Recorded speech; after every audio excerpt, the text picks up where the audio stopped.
Ladies and gentlemen, insomniacs and dreamers, those who fear the pillow, and those who have forgotten why they should, welcome back to the Noir and Horror Power Hour. This is Silas, the Deranged Garaynj, your faithful host, broadcasting from somewhere between the last waking thought and the first unconscious scream. Tonight's tale concerns sleep. Not the gentle, restorative kind your doctor recommends, but the other sort, the sleep that is an invasion, a doorway forced open from the wrong side. The French poet Baudelaire once wrote, "He, apropos of sleep, that sinister adventure of all our nights, we may say that men go to bed daily with an audacity that would be incomprehensible if we did not know that it is the result of ignorance of the danger." He was not exaggerating. If anything, he was being polite. This story came to me on a night when I could not sleep, or perhaps I was already sleeping and did not know it. Either way, the manuscript was beside me when my eyes opened, and the ink was still wet, though no pen was in the room. It is called Hypnos, named for the Greek god of sleep, twin brother of death. Lovecraft wrote it in 1922 and dedicated it, cryptically, to the initials SLL. Who that was, I cannot say. Perhaps someone who also stayed awake too long. Perhaps someone who didn't stay awake long enough.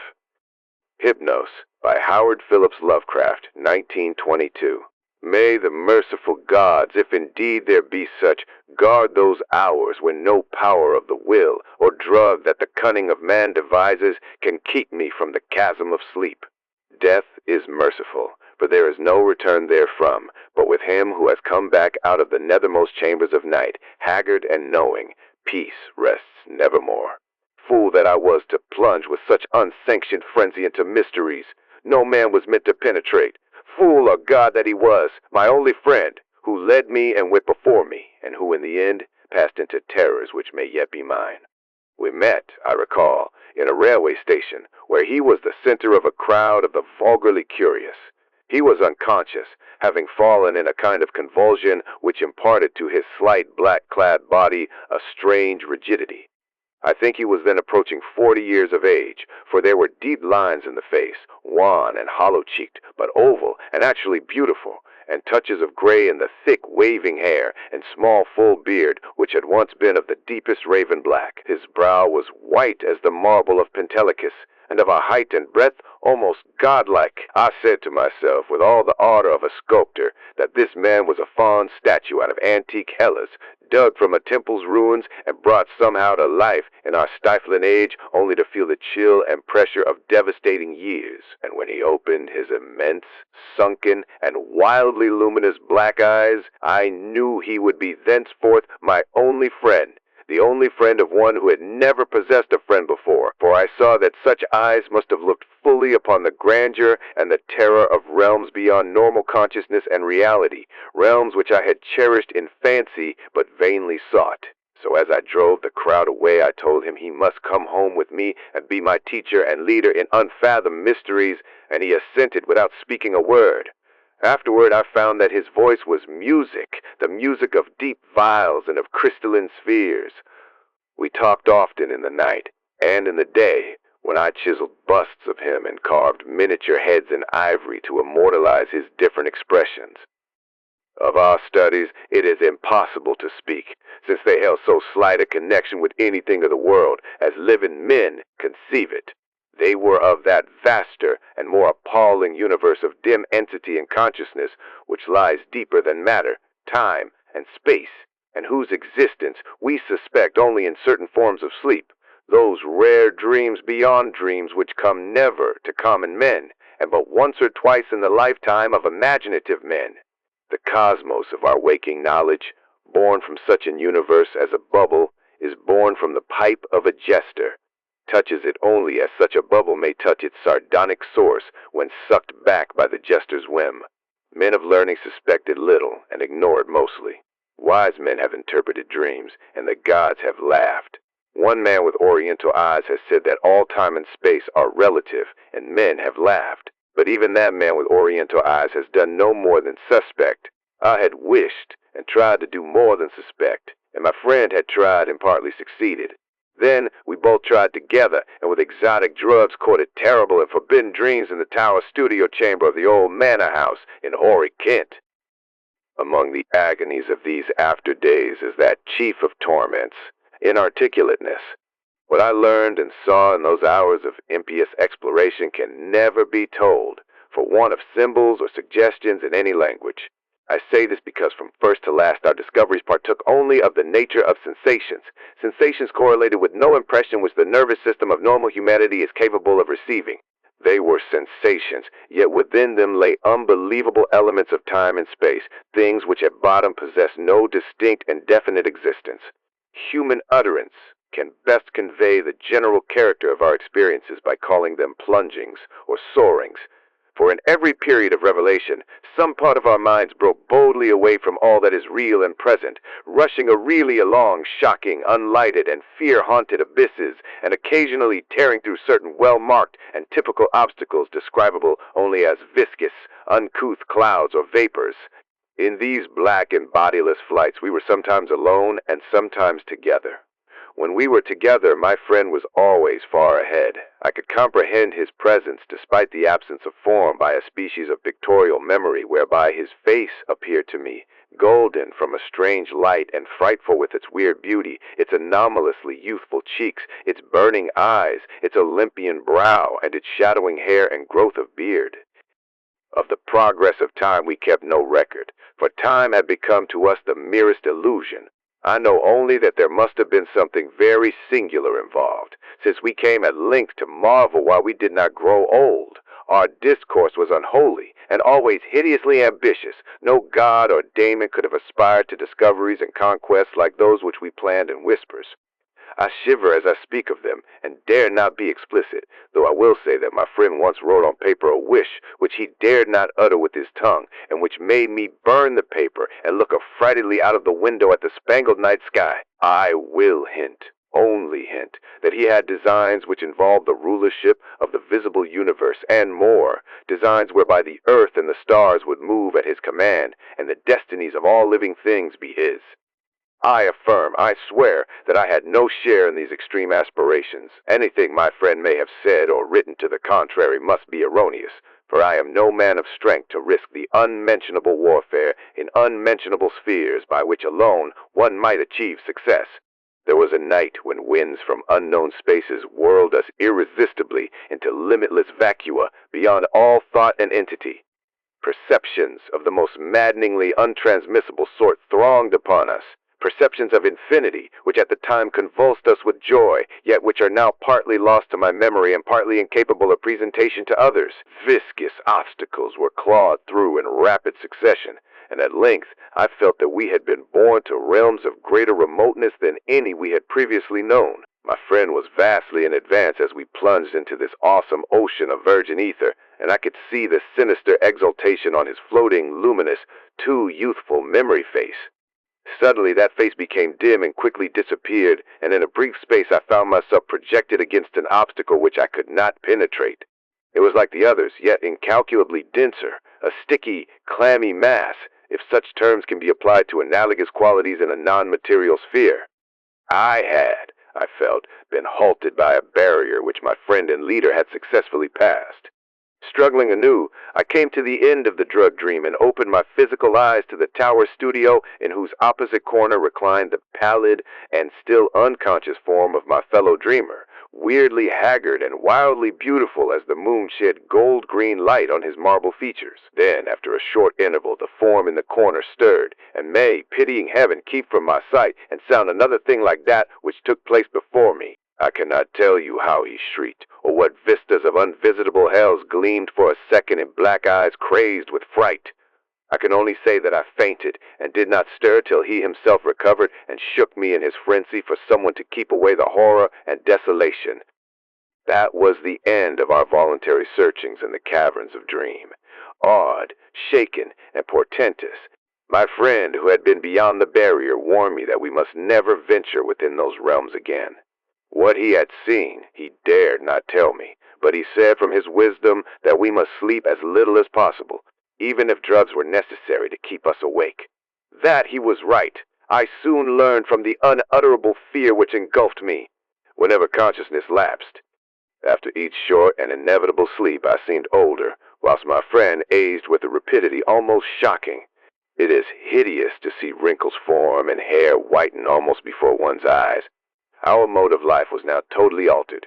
Heretofore a recluse, so far as I know, his true name and origin never having passed his lips, my friend now became frantic in his fear of solitude. At night, he would not be alone, nor would the company of a few persons calm him. His sole relief was obtained in revelry of the most general and boisterous sort, so that few assemblies of the young and the gay were unknown to us. Our appearance and age seemed to excite in most cases, a ridicule which I keenly resented, but which my friend considered a lesser evil than solitude. Especially was he afraid to be out of doors alone when the stars were shining, and if forced to this condition he would often glance furtively at the sky as if hunted by some monstrous thing therein. He did not always glance at the same place in the sky. It seemed to be a different place at different times. On spring evenings it would be low in the northeast. In the summer it would be nearly overhead. In the autumn it would be in the northwest. In winter it would be in the east, but mostly if in the small hours of morning. Midwinter evenings seemed least dreadful to him. Only after 2 years did I connect this fear with anything in particular.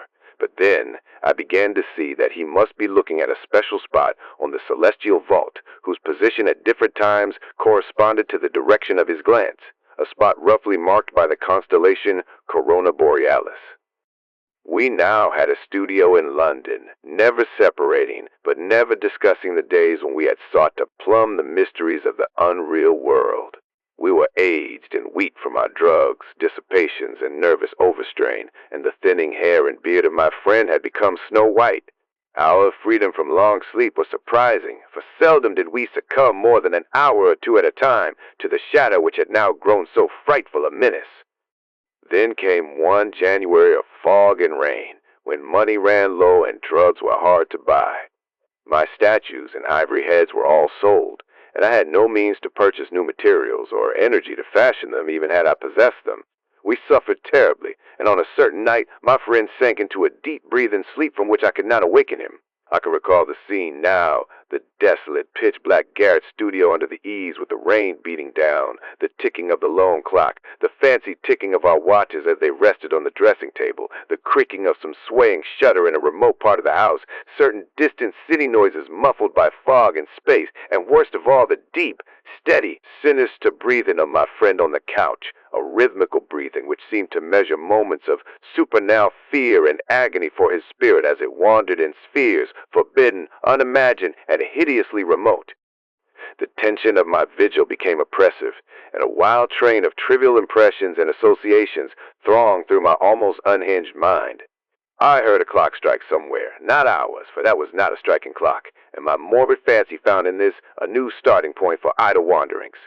Clocks, time, space, infinity, and then my fancy reverted to the local as I reflected that, even now, beyond the roof and the fog and the rain and the atmosphere, Corona Borealis was rising in the northeast. Corona Borealis, which my friend had appeared to dread, and whose scintillant semicircle of stars must even now be glowing unseen through the measureless abysses of ether. All at once my feverishly sensitive ear seemed to detect a new and wholly distinct component in the soft medley of drug-magnified sounds, a low and damnably insistent whine from very far away, droning, clamoring, mocking, calling from the northeast. But it was not that distant whine which robbed me of my faculties and set upon my soul such a seal of fright as may never in life be removed, not that which drew the shrieks and excited the convulsions which caused lodgers and police to break down the door. It was not what I heard, but what I saw. For in that dark, locked, shuttered, and curtained room there appeared from the black northeast corner a shaft of horrible red-gold light, a shaft which bore with it no glow to disperse the darkness, but which streamed only upon the recumbent head of the troubled sleeper, bringing out in hideous duplication the luminous and strangely youthful memory face, as I had known it in dreams of abysmal space and unshackled time, when my friend had pushed behind the barrier to those secret, innermost and forbidden caverns of nightmare. And as I looked, I beheld the head rise, the black, liquid, and deep-sunken eyes open in terror, and the thin, shadowed lips part as if for a scream too frightful to be uttered. There dwelt in that ghastly, inflexible face, as it shone bodiless, luminous, and rejuvenated in the blackness, more of stark teeming, brain-shattering fear than all the rest of heaven and earth has ever revealed to me. No word was spoken amidst the distant sound that grew nearer and nearer, but as I followed the memory face's mad stare along that cursed shaft of light to its source, the source whence also the whining came, I too saw for an instant what it saw, and fell with ringing ears in that fit of shrieking and epilepsy which brought the lodgers and the police. Never could I tell, try as I might, what it actually was that I saw, nor could this still face tell, for although it must have seen more than I did, it will never speak again. But always I shall guard against the mocking and insatiate Hypnos, Lord of Sleep, against the night sky, and against the mad ambitions of knowledge and philosophy. Just what happened is unknown, for not only was my own mind unseated by the strange and hideous thing, but others were tainted with a forgetfulness which can mean nothing if not madness. The lodgers and police on that night soothed me, and the doctor administered something to quiet me, nor did anyone see what a nightmare event had taken place. My stricken friend moved them to no pity, but what they found on the couch in the studio made them give me a praise which sickened me, and now a fame which I spurn in despair as I sit for hours, bald, gray, bearded, shriveled, palsied, drugged, crazed, and broken, adoring and praying to the object they found. For they deny that I sold the last of my statuary, and point with ecstasy at the thing which the shining shaft of light left cold, petrified, and unvocal. It is all that remains of my friend, the friend who led me on to madness and wreckage. A godlike head of such marble as only old Hellas could yield, young with the youth that is outside time, and with beauteous bearded face, curved, smiling lips, Olympian brow, and dense locks waving and poppy-crowned. They say that that haunting memory face is modeled from my own, as it was at 25, but upon the marble base is carven a single name in the letters of Attica, Hypnos. That was Hypnos, by Howard Phillips Lovecraft, 1922. A man found a friend, or perhaps he sculpted one, or perhaps the friend was always there, waiting in the marble, waiting in the dream, waiting in the part of the night where even gods are afraid to look. The world insists the friend never existed. The marblehead smiles and says nothing, and the narrator prays to it still, because what else can a man do when the only proof of what he loved is a stone that will not speak? And now, a word from our benefactors. The benefactors did not volunteer for this episode. The benefactors were selected during a nap, a short nap. They sat down, closed their eyes for what they thought was a moment, and when they opened them, they'd agreed to terms they can't quite recall. The contract was on the pillow. The pillow was damp, not from sweat, from something older than sweat. Sleep is mandatory. You know that. Your body knows that. Go long enough without it, and the world starts to soften at the edges. Colors bleed. Sounds arrive late. Your thoughts begin stacking on top of each other like books on a shelf that's starting to bow. Eventually, the shelf breaks. Everyone's shelf breaks. The only question is, what falls out? Grandfather Gorham's amber dreams. Hard candy. Golden and translucent, like fossilized honey, like something precious caught mid-pour and frozen there for centuries. Hold one up to the light, and you'll see what looks like a flaw in the center, a tiny imperfection, an air bubble, a fleck of something dark. It's not a flaw, it's the dream, sealed inside, waiting. Place it in your mouth before bed. Let it rest on your tongue. Don't chew. Chewing breaks the seal too fast, and the dream comes on crooked, sideways and loud, like falling into a conversation that's been going on without you. No, let it dissolve, slowly, the way sleep should come, the way sleep used to come, before you started dreading it. As the candy dissolves, the dream unfolds. Not the scattered nonsense your brain usually assembles from the day's scraps. This is architecture. This is a dream with floors and ceilings and hallways that go somewhere specific. Somewhere golden, somewhere that smells like amber and old libraries and the particular warmth of a room where someone brilliant has been thinking for a very long time. You'll meet someone there, in the dream, a figure with a face like marble and eyes like late afternoon. They'll know your name. They'll know things about you that you've forgotten on purpose. They'll talk to you the way no one talks to you when you're awake, as though you matter in a way that has nothing to do with what you produce or earn or contribute. You matter there the way a star matters, by burning. One candy, one dream. The dream ends when the candy does. You'll wake up rested, More than rested, restored, as if 8 hours passed in the waking world and 8 years passed in the other one, and all of those years were kind to you. The goblins will sell you one. They'll sell you two even if you ask politely and your hands aren't shaking. But they will not sell you a third. The sign behind the counter is very specific. 2 is a visit. 3 is a residence. The goblins have seen what happens when customers move in. The marble figure in the dream starts expecting you, starts waiting, starts needing you there the way you need to be there.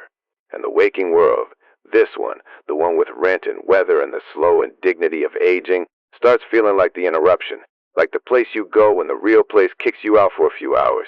One customer, the goblins called him the sculptor, though he'd never sculpted anything before. He found a way to buy a third candy, then a fourth, then a fifth. His friends said he started sleeping 14 hours a day, then 18. Then his landlord broke down the door and found him smiling in bed with his eyes moving beneath the lids like something wonderful was happening in there. They couldn't wake him, not with noise, not with cold water, not with anything. He was somewhere golden, somewhere with architecture, and he'd stopped coming back. The goblins found him eventually. They always do.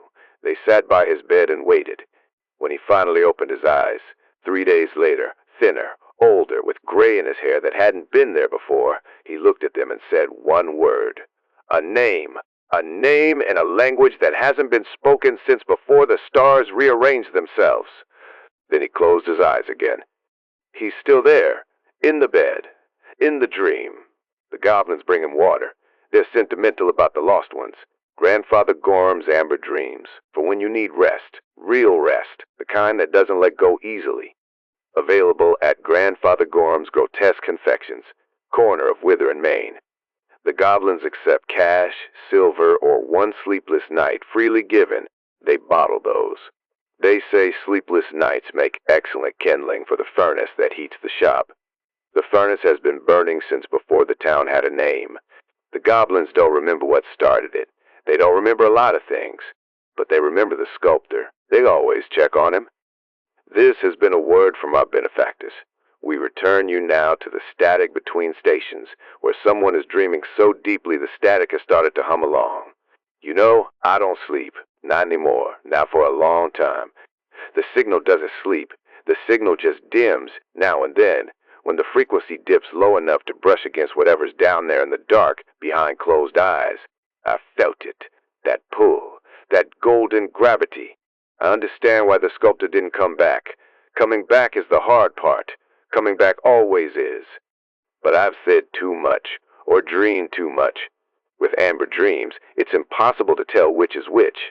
This has been Silas, the deranged Garaynj, signing off from the flicker between timelines. The only signal that doesn't blink when the darkness looks back. Sleep well, dear listeners. And if a golden figure visits you tonight and speaks your name in a voice like warm stone, don't answer, or do, but know that answering is how it starts, and starting is how it never ends. Sweet dreams.